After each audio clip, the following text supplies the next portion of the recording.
रात तकरीबन पूरी गुजर चुकी थी, सुबह होने को थी। रेलवे स्टेशन के बाहर खड़ा एक ऑटो वाला इंतजार कर रहा था किसी एक सवारी का। एक सवारी आती है, उसके हाथ में एक बैग होता है। ऑटो वाला पूछता है कहाँ जाना है साहब आपको? सवारी बोलती है मुझे यहाँ जाना है। ऑटो वाला बोलता है मैं छोड़ दूंगा। उसके बाद में सवारी पूछती है कितने पैसे लोगे? ऑटो वाला बोलता है मैं इतने पैसे लूँगा।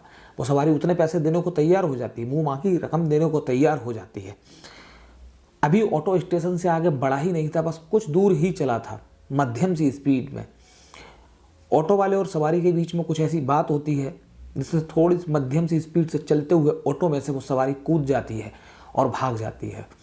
इधर ऑटो वाला ऑटो को रोकता है, चीखता है, चिल्लाता है, और जो सवारी जो बैग छोड़ के गई थी उस बैग को जब खोला जाता है तो सबकी आंखें फटी की फटी रह जाती हैं, सब दंग रह जाते हैं।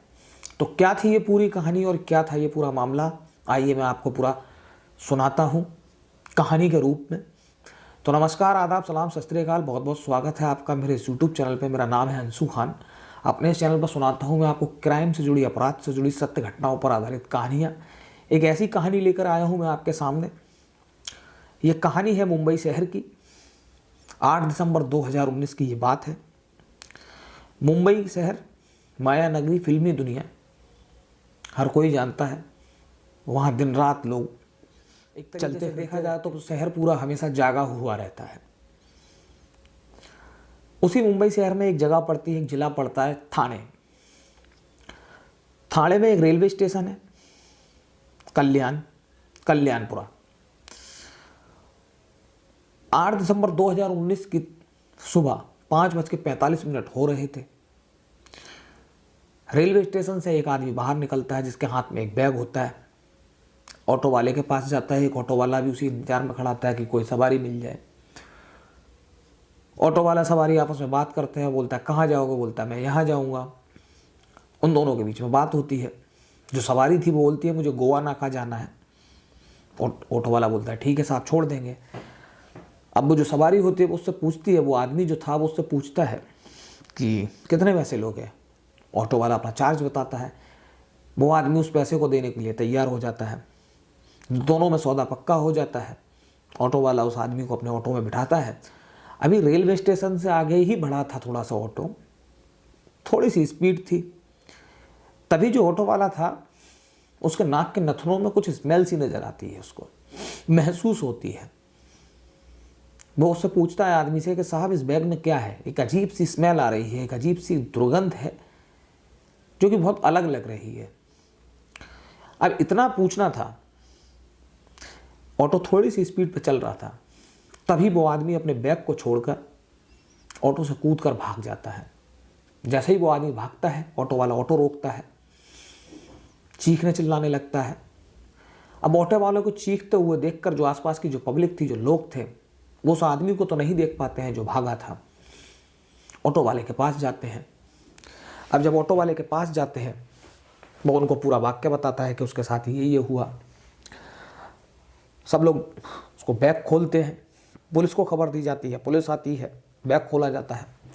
तो जब बैग खुलता है तो उसके अंदर देख के सबकी आंखें फटी रह जाती हैं, क्योंकि उसके अंदर एक इंसानी धड़ था, कटा हुआ, कमर के नीचे का हिस्सा था, जिसे देखकर ये साफ पता चलता था कि ये धड़ जो है ये किसी लड़की का है, किसी महिला का है। अब पुलिस के सामने एक अजीब पेचीदा सा मामला आ जाता है कि अचानक से कोई आया और इस बैग में रख के उस लाश भी पूरी नहीं है, जिसका आधा धड़ है, कमर के नीचे का हिस्सा है, उसको रख के वो ऑटो से कहीं जा रहा था और उसमें छोड़ दिया है। अब पुलिस अपनी इन्वेस्टिगेशन शुरू करती है। सीसीटीवी फुटेज देखे जाते हैं।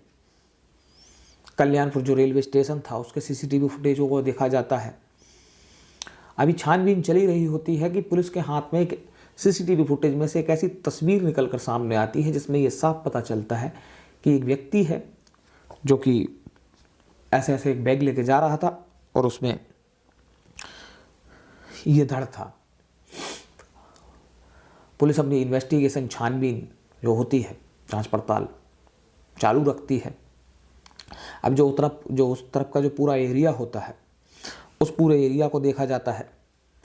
अब पुलिस जो है, पुलिस की टीम जो है आसपास के पूरे एरिया में उस आदमी की फ़ोटो को लेकर वहाँ पर लोगों से पूछताछ कर रहे हैं, देख रहे हैं कि इसके बारे में कुछ जानकारी मिले। जानकारी पुलिस को मिलती है।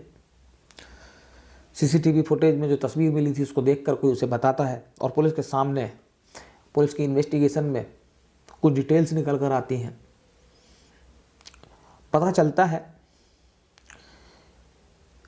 जो जिस एरिया में पुलिस जहाँ पर छानबीन कर रही थी वहाँ पर एक रोड पड़ती है, मांडा रोड, और मांडा रोड पर ये एक है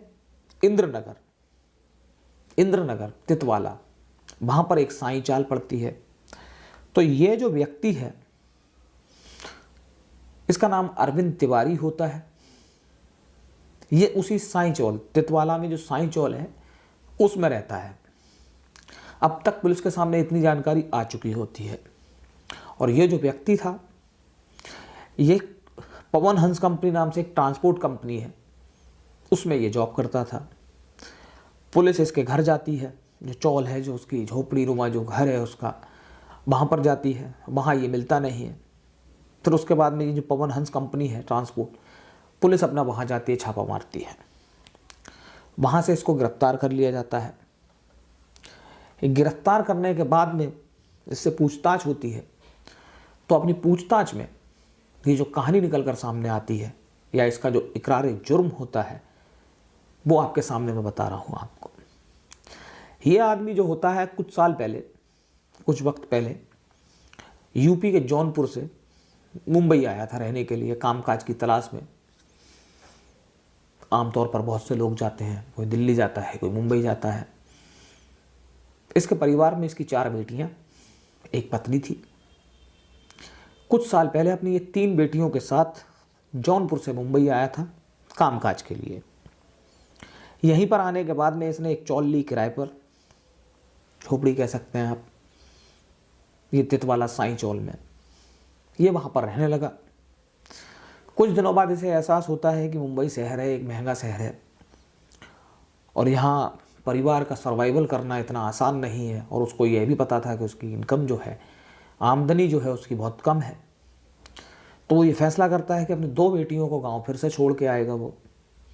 तो 2 बेटियों को वो अपने गांव छोड़ देता है। अब इसके साथ में इसकी एक बेटी रहती है जिसका नाम होता है प्रिंसी, जिसकी उम्र होती है 22 साल। अब एक छोटा सा घर है, चौल में रह रहे हैं। एक बाप है, एक बेटी है, दोनों एक साथ रह रहे हैं। बाप भी काम कर रहा है। कुछ दिनों की मेहनत के बाद में बेटी पढ़ी लिखी थी तो उसे कॉल सेंटर में जॉब मिल जाती है। अब ज़िंदगी ठीक ठाक चल रही है। इधर बाप भी पैसे कमा रहा है, काम कर रहा है, इधर बेटी भी सहारा दे रही है परिवार को, उसको भी पैसे मिल रहे हैं। सब कुछ ठीक था, नॉर्मल चल रहा था। छोटा सा घर है, 2 बाप बेटी रह रहे हैं, टाइम से पैसे आ रहे हैं, ठीक है। कुछ खर्च कर रहे हैं, कुछ सेविंग कर रहे हैं, जो भी उनका जैसा भी अपना सिस्टम हो उस तरीके से वो अपनी ज़िंदगी को जी रहे हैं। नॉर्मल ऐसे ही कुछ दिन गुजरते हैं। तो बाप को अपनी बेटी के ऊपर शक होता है। उसके हाव भाव देखकर, उसका चाल चलन देखकर कहीं उसको थोड़ा सा शक होता है कि कहीं उसकी बेटी कुछ गलत रास्ते पर तो नहीं है, या कहीं कुछ ऐसा तो नहीं कर रही है जो उसे नहीं करना चाहिए। आमतौर पर सभी के माँ बाप जब बच्चे जवान होते हैं तो सभी के माँ बाप के दिल में यही डर होता है।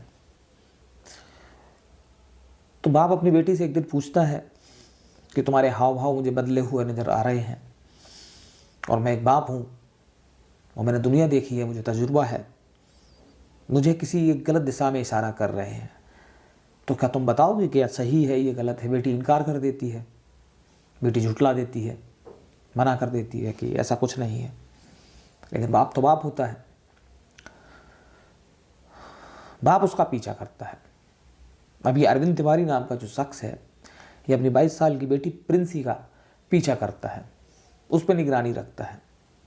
इधर उधर पीछा करने के बाद में से कुछ पता चलता है कि जहाँ ये कंपनी है, जहाँ ये जॉब करती है और इसका एक मुस्लिम जो लड़का है उसके साथ में इसका उठना बैठना है, बातचीत है, उसके साथ में ये घूमती है, फिरती है। बाप के मन में कई तरह के सवाल उठते हैं। एक तो बेटी जवान, ऊपर से ये प्यार, इसको मोहब्बत जैसी चीज़ें, और उसके बावजूद दूसरे धर्म का व्यक्ति होना। बाप जो है अपनी बेटी को समझाता है कि ये जो तुम कर रही हो ये ठीक नहीं है, इसकी समाज अनुमति नहीं देता है, वो मुस्लिम है, हम हिंदू हैं, और ये चीज़ें अच्छी भी नहीं होती हैं। लेकिन प्यार का नशा जब किसी के ऊपर चढ़ा होता है तो कहाँ जाति, धर्म, अमीरी, गरीबी, इस चीज़ें कहाँ दिखती हैं किसी को। वो तो एक नशा, एक जुनून सा बनकर सर पर सवार हो जाता है। वही इसकी बेटी पर था। अब बेटी जो होती है बाप को नज़रअंदाज करने लगती है। बाप दुखी और परेशान होता है कि उसकी बेटी है, उसकी बात नहीं मान रही और गलत दिशा में जा रही है और एक मुस्लिम लड़के से प्यार कर रही है वो, और ये एक नाजायज़ रिश्ता है जिसकी समाज इजाज़त नहीं देता है। अब दोनों एक साथ में तो रह रहे हैं एक ही घर में, लेकिन एक दूसरे से बातचीत नहीं होती है। दिन बीतते हैं, हफ्ते बीतते हैं, महीनों बीतने लगते हैं, बातचीत नहीं होती है। अब जब इधर बातचीत नहीं हो रही है और बेटी जो है वो अपने पिता को नज़रअंदाज कर रही है, उसको अहमियत नहीं दे रही है, तो उस पिता के मन में, उस बाप के मन में कहीं ना कहीं खुराफात जन्म ले लेती है।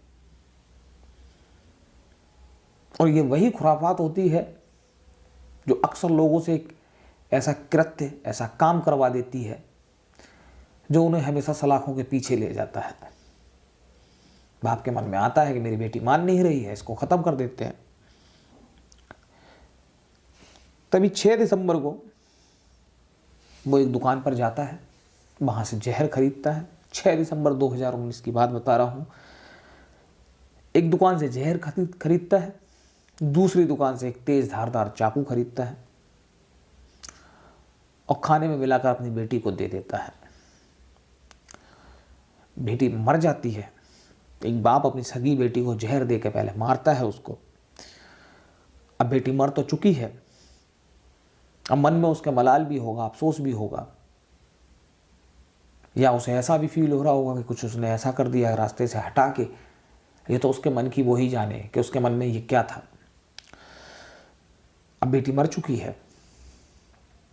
अब इसको ये भी पता था कि ये जो मुंबई में जो घर हैं, जो छोटे छोटे घर होते हैं, और जहाँ ये रहता है, ये चौल में रहता है, वहाँ आसपास में झोपड़ी का इलाका है, तो पतली पतली गलियाँ हैं और क्राउड होता है यहाँ पर, तो यहाँ से इतनी बड़ी लाश को ले जाना आसान नहीं होगा।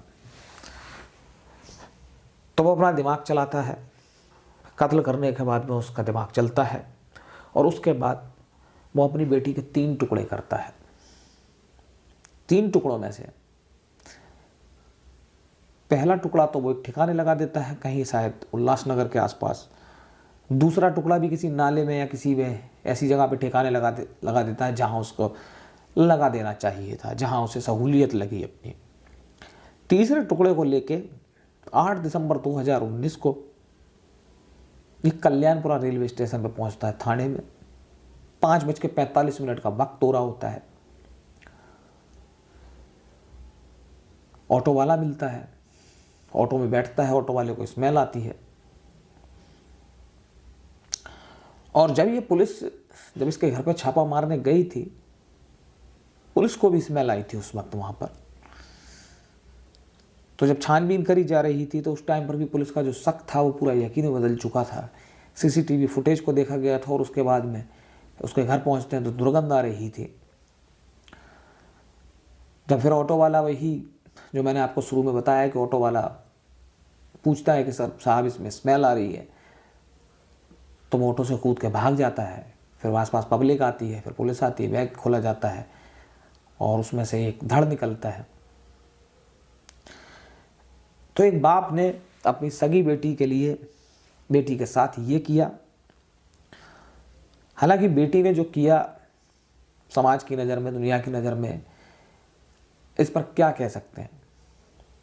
ये जवानी जो होती है या जो उम्र जो होती है, इसमें कहाँ कुछ दिखता है। और प्यार का नशा जब चढ़ता है तो वो ऊंच नीच और जात पात नहीं देखता है। लेकिन अगर उसने प्यार किया है तो उसकी सज़ा ये तो नहीं होनी चाहिए थी जो इसके बाप ने किया है। हर चीज़ का, हर बात का, हर प्रॉब्लम का सॉल्यूशन है। लेकिन इसका मतलब ये तो नहीं कि तुम किसी को जान से मार दो। ठीक है, तुम्हारी बेटी है, तुम्हारा हक है उस पर, लेकिन तुम्हारा हक इतना भी नहीं हो जाता है कि तुम उसकी जान ले लो। कहानी के अंत में ये जो अरविंद तिवारी नाम का जो शख्स होता है, पुलिस इसको गिरफ्तार करती है, मुकदमा चलता है। यहीं तक ये कहानी होती है। इधर इनका जो परिवार होता है, जो 3 बेटियां होती हैं और गांव में उनकी बीवी होती है, परेशान है, दुखाल होते हैं सब लोग। तो यही थी एक छोटी सी कहानी जिसमें एक बाप ने अपनी बेटी को सिर्फ इसलिए 3 टुकड़ों में मार दिया कि उसने प्यार करने का जुर्म किया था और वो किसी दूसरी जाति के लड़के से उसने प्यार किया था। हालांकि इन चीज़ों पर समाज में अलग अलग राय है, अलग अलग विचार है लोगों के, इन पर क्या मैं बोलूं, लेकिन ये जो इसके बाप ने जो किया, लड़की के बाप ने जो, ये गलत था, ये नहीं होना चाहिए। किसी की भी जान लेने का हक किसी को नहीं है। इस कहानी को, इस घटना को, इस वाक्य को सुनाने का मकसद किसी की भावनाओं को, किसी भी जाति, किसी भी धर्म, किसी समुदाय की भावना को ठेस पहुंचाना नहीं है। बस समाज में हो रहे अन्याय और अत्याचार के खिलाफ लोगों को मन में जागरूकता पैदा करना है और लोगों को सचेत करना है कि ऐसे ऐसे अपराध इस संसार में, इस दुनिया में, समाज में घटते रहते हैं। बाकी इस कहानी का सूत्रधार सोशल मीडिया और बाकी की मीडिया है। अगर आपको मेरे द्वारा ये बनाई गई वीडियो या कहानी आपको अच्छी लगी तो आप मेरे चैनल को सब्सक्राइब करें, वीडियो को लाइक करें और जुड़े रहें मेरे चैनल के साथ में। क्योंकि जितने ज़्यादा अच्छे व्यूवर्स होंगे मेरे पास में, तो बस मेरा भी कभी मन करेगा कि मैं और अच्छे से और अच्छी रिसर्च करूं और अच्छे से मैं कहानी सुनाऊं आपको। यदि मुझसे कहानी सुनाने में कोई गलती होती है तो मेरी इन गलतियों को माफ़ कीजिएगा। अगर आप मुझसे कुछ कहना चाहते हैं तो कमेंट करिए, मुझे सुझाव दीजिए। मैं पूरी कोशिश करूँगा अपनी गलतियों को सुधारने के लिए। तब तक के लिए बने रहिए मेरे चैनल के साथ। मिलता हूँ आपको फिर किसी अगले वीडियो में एक अलग सी जुर्म की दास्तान के साथ। तब तक के लिए धन्यवाद दोस्तों।